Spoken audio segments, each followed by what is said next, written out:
this is the Q3S. Now, for those of you who thought the S stands for some kind of sports version, well, sadly, that's not it. It's actually a pared-down version of the Q3.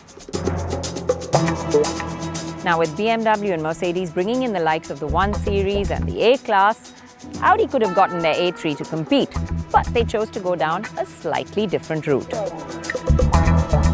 Q3 was already here, and they thought, why not bring a pared-down version, make it local assembly?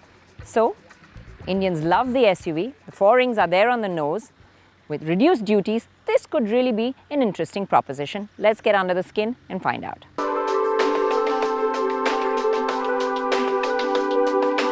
Well, on the outside, all that's changed are the headlamps, tail lamps and rims.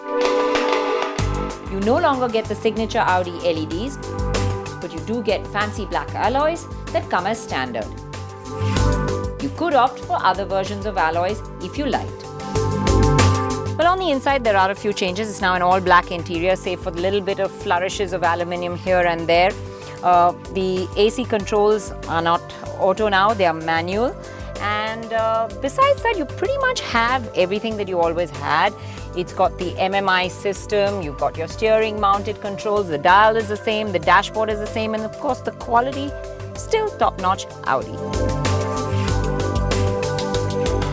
But despite all the paring down, you still get leather seats and the auto adjusters for the driver. Now, as pared down as it is, it would still beat the likes of the X1 or even the 1 Series diesel in its looks.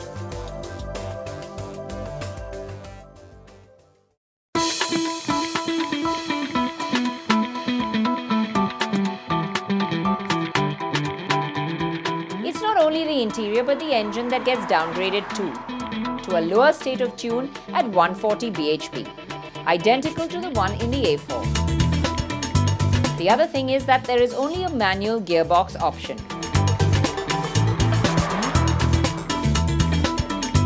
The fact that it's down on power is really no reason to be disappointed. It has more than adequate power. In fact, get past the 1800 or 2000 RPM mark and then it pulls cleanly and strongly all the way to the red line. Nipping into those gaps in traffic is easy, overtaking is easy. And really, when I have an open stretch of road like I have, put your foot down and it cruises comfortably as well.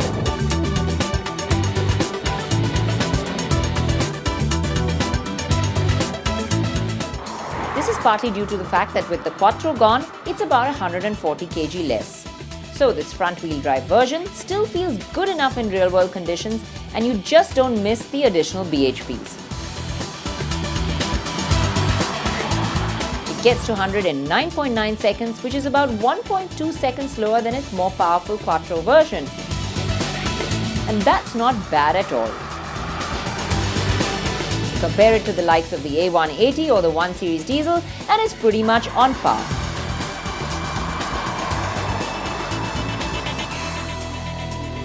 I'm quite enjoying the fact that this is a manual actually. I've always enjoyed manuals more than autos.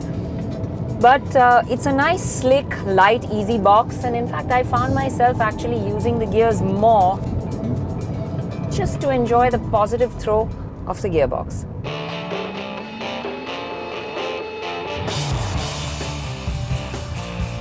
Most of the owners of this car will drive it predominantly in the city and won't miss the all-wheel drive at all. Should you challenge the Q3S, whether it's around the corners or high-speed stability in a straight line, it has loads of grip. It's a compact SUV and its cabin is a bit cramped, but there's still more space on the inside than say the A-Class or the 1 Series. It absorbs all the bumps and potholes and bad pieces of tarmac that our roads throw at it quite well. Doesn't let too much filter through. There is a slight bit of vertical movement, but on the whole, the ride is good. The fuel efficiency figures that are claimed are